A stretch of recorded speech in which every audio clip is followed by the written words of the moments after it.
Lilina, nakoy na aise yam pangi haina khanbra. Ibecha Lilida mai onsin duna yengba ngamde. Thangnaba mikupta kari maramgino khangde mahak kaplai. Lili, nang aikhoy budi lana laugano. Aikhoy su upaya ma leitabagi nang na yarakani khalaga haibani. Logan gi mapasu aisu retirement pesu yamna phangde. Mahaki phajaba yum aikhoy na saba ngamloi.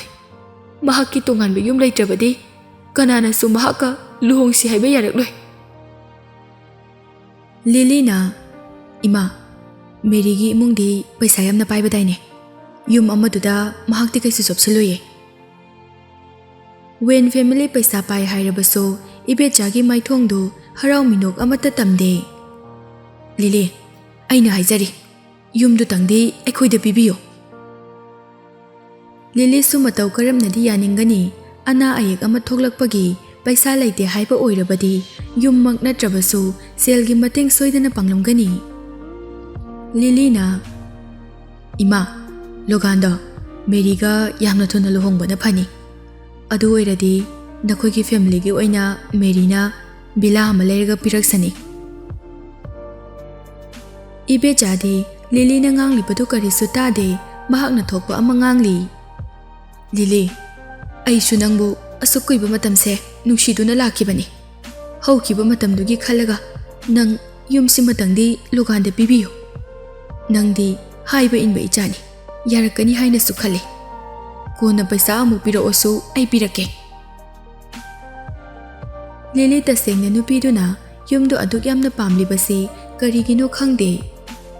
When family na pairiba paisa dugi hairagadi yum amagidamak asuk yamna chopkadaba nate. Ibe jana atapa khonjelda natragana nang Logan ka luhum pataba. Lili nupiduda mamit laukthok yenglaga lei. Mahakna mafam maduda laklibase Lili bu Loganda luhongba natraga yumdu Loganda piba anisigi marakta apamba hangba lakbani.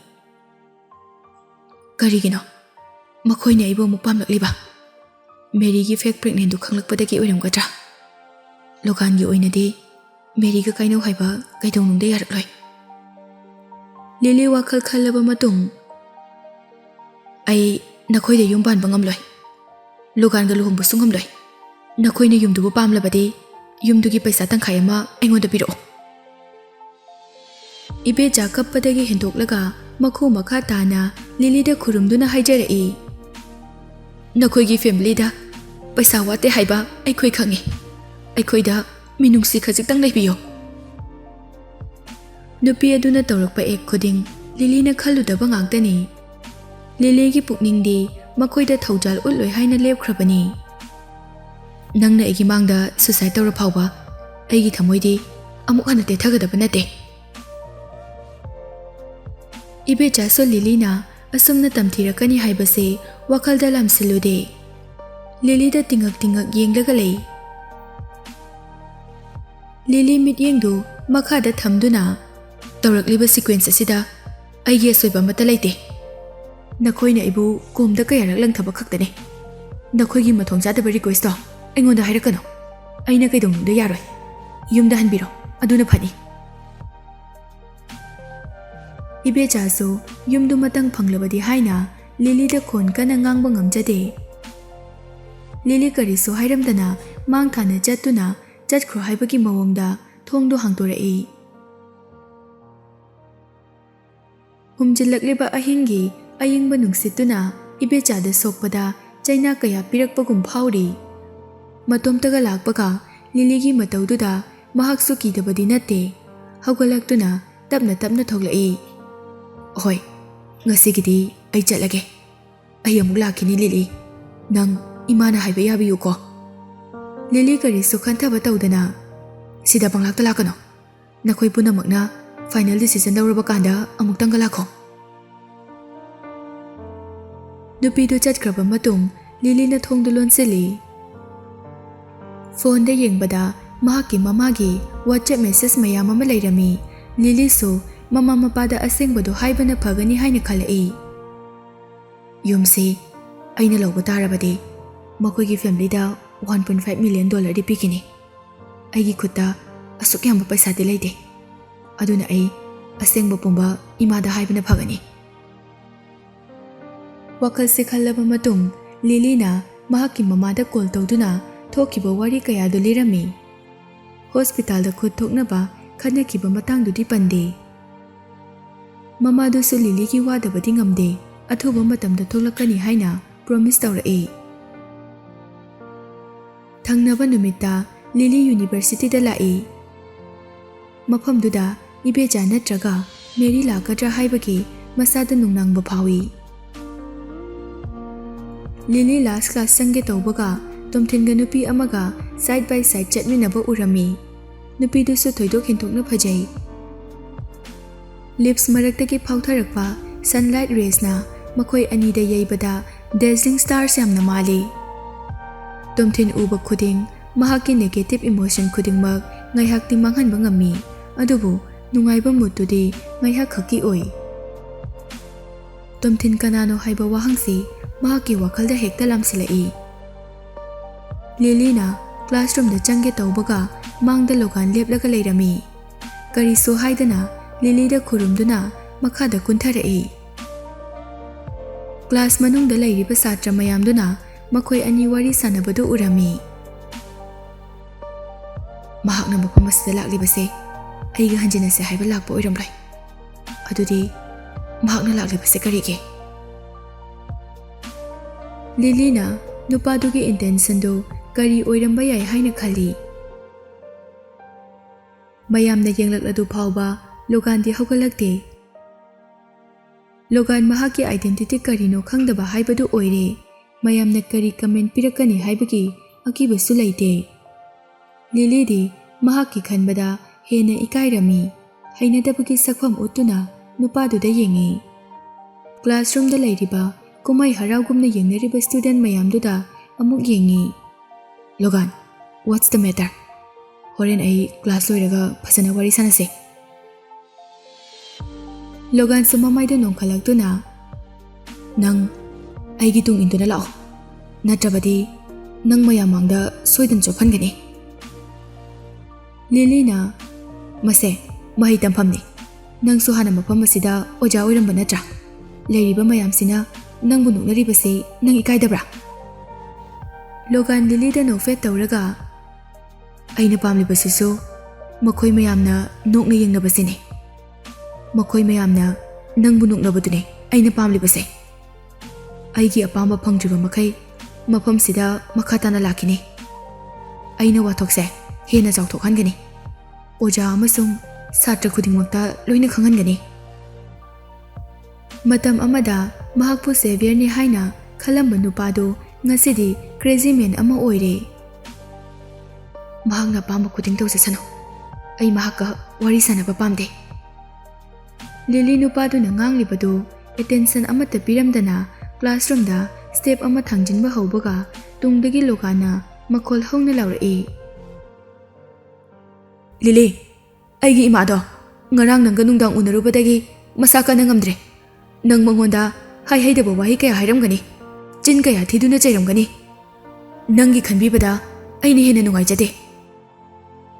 Nangna ingoda iral sijilamnaga tumina leithokiba yaroi. Nangshu nupa ama khangnaduna aingonda chitawramba natra. Aikoi ani iral loina leinarabani. Hojikti tumina leinarase. Nang ai amadi aigi family da makhatana yelakliba karigino. Yelise ainaro natraga noinaro.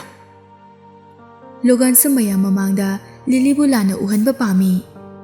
Haukiba matamda Lily ga tomthinga nungsinai haina Logan na lona tonga kaya sandokhi. Hojikti achumbata achumba oiraba dauna Lily da machinna thokna hai. Lily nupaduna mafamduda lakpase asengba maram khangba ngamdri. Aisi mati khangi. Aina sauriba makhai tumina leiriba makhai mahakti mai pakle haina khalibane. Logana nangna aigi poktriba angangdubu hatpada natana aigi imungbusu ngarang phurakwa natra. Nangbu thamoi pandaba miro. Igi machu phawbung buramgani.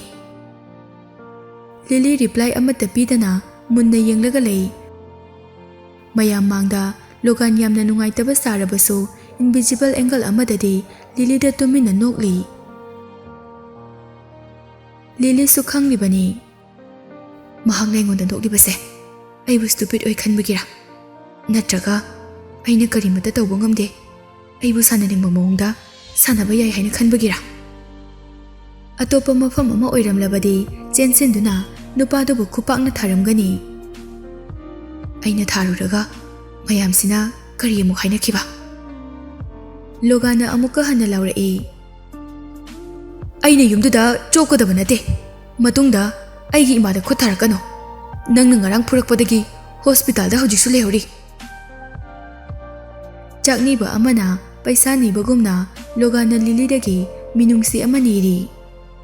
Finally, Logana tawriba trick khuding Lily na khanglai. Yare, nangna haininglibada ai khange. Ngayak ngairamo. Ai class loiraga thengnarase. Logan hawalaktuna Lily ta chirol tawrami. Ngasaina adumaina haramladi ai sumaina lekhidra. Lily su mahaki wahidu tarabasu tadaba saduna classroom da changki. Student mayamdo tumina amuk lainaki. Lily masada leiriba tension duna lecture pifam khanglamde. Class loiraga thoklakpaga classroom da lehoriba student mayamduna murum sona horibadu mahaksu taribani. Mary ga mahaka school da khanakibagi wari loikibada ngairibani. Ngasina Logan ga amu Lily gi punsi karam thoklagaba. Ngasi dagide aigi maramda rumor amuk horaklagani. Logan lapna leiribadu uraduna manakta changsilai. Hairo, nangna hainingbado. Logan success oirabadawna pisumda thangkalai. Guess aro. Aina pamisi karino haibado. Lily yamna hangoibagi expression ama uttuna tumina lei. Kaigino, nangna diyamna pakhaliduna. Ai nangbu kaisu yontholoye. Nangdi bab achaw-achawba yam khali janina. Loganna ai wakal phajana khale. Yumda nang lozaro. Aingonda yumdugi current market price ki tangkhai ama case oina piro. Lily pungangakpa haibadu oire. Ngarang nungdangna mama ibecha laktuna khong paiduna yumpiu hairambani. Hojingna amu paisa pame haiba. Logana hairakliba wafamdu makoigi parents ka khanaba oiramloi haiba khangi. Aigi imado ngarang nangi yumdagi halakpadagi asengbagi masangamdre. Wahang hanglabasu amata khumkidre. Nangna mangonda karigumba khara tarumgani haiba ai khangi. Aishu tumina leiba ngamdabadagi nangbu ikaiba pige haiduna mafam asida lakpane. Lily su mahakna nganglibadu haijenabasu mahali. Makoi ani wari sana duna chatli. Logan gyan tana makhutu mahaki trouser pocket ta humjenduna. Asengbagi ngarangda aigi imana lanbane.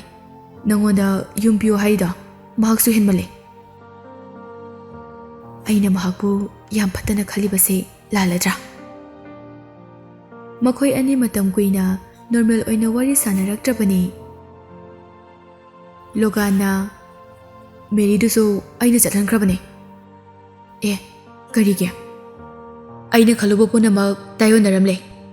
Mahaki pukchal khangkidabana aibu mahakna chit amuk tawramle. Lily su Logana hairibadu thajade mayam mangda amuk khurumduna. Lily, nang aina haise thajadra. Aina thajadaba haise oiramlaroidabani. Ado nang hogolo. Mi mayam sina yenglaise nang ikaidra. Lily, nang aina haise thajabiyo. Hojikti Mary do mahaki office da leiramgani. Mahaki manakta chatuna ai mahakpu ngange. Nangshu namitmakna yengo. Lily samiya mangda tawriba matawduda kari tawdoina tawfam khangde. Hoi chaluse. Logan gi gari da lai lambi da Logana aisho migi maral lemna loba ka shupa manate. Aina nangoda khurumlibada aina lankiba kaya dugi iral oinane. Isabu ikaiba bijabane.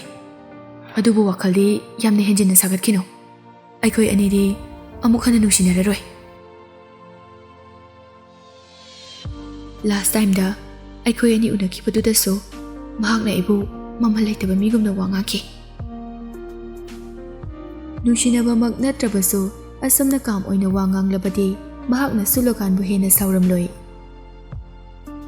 ꯂꯤꯂꯤꯅ ꯋꯥꯈꯜ ꯍꯦꯟꯅ ꯈꯟꯖꯤꯜꯂꯤꯕꯗꯤ ꯅꯪꯅꯤ ꯑꯩꯗꯤ ꯅꯪꯁꯦ ꯃꯦꯔꯤꯒꯤ ꯑꯣꯏꯈ꯭ꯔꯦ ꯍꯥꯏꯅ ꯀꯥꯎꯕꯨ ꯀꯥꯎꯔꯨꯔꯕꯅꯤ ꯅꯪꯒ ꯃꯈꯥ ꯇꯥꯅ ꯑꯩꯒ ꯋꯥꯔꯤ ꯁꯥꯟꯅꯕ ꯄꯥꯝꯗꯦ ꯉꯁꯤꯅ ꯂꯣꯏꯁꯦ ꯑꯩꯉꯣꯟꯗꯁꯨ ꯉꯥꯛꯄꯤꯌꯨ ꯍꯥꯏꯅ ꯅꯈꯣꯏꯒꯤ ꯁꯥꯏꯠꯇꯒꯤ ꯃꯤ ꯑꯃꯠꯇ ꯊꯥꯕꯤꯔꯛꯀꯅꯣ ꯑꯩ ꯏꯁꯥꯒꯤ ꯄꯨꯟꯁꯤꯁꯦ ꯃꯥꯡꯒꯅꯤ ꯍꯥꯏꯅ ꯑꯀꯤꯕ ꯐꯥꯎꯏ